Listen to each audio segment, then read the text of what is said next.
واضحو الفاظو قوانینو او میکانیزمونو راوبلل شي تر څو د افغانستان د بدو شپه اقتصادي رکود مخه ونیول شي په افغانستان باندې ونیول شي ترقۍ پرمختګونو لارې پرانیستل. مننه. له دې خبرتیا وروسته اورېدونکو ته مخه کوو.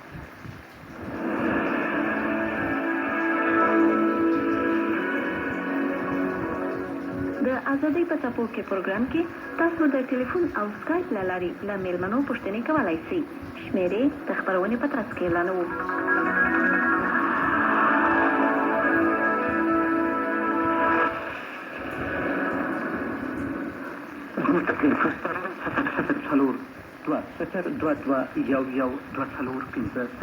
شمېره تکراروم 00422 او د واتساپ شمېره مو ده 00422 د واتساپ شمېره تکراروم 00422 ازادۍ په څپو کې پروګرام دی. اورېدونکو ته مخه کوو. یو اورېدونکی راسره دی.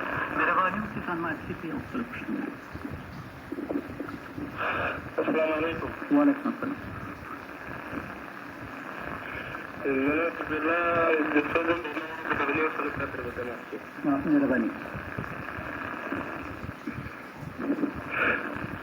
مهرباني خپله خبره وکړئ.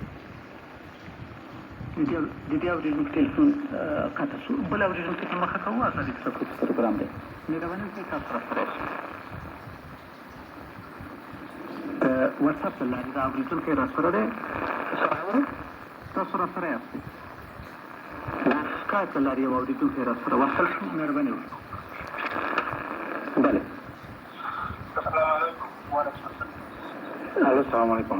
وعلیکم السلام.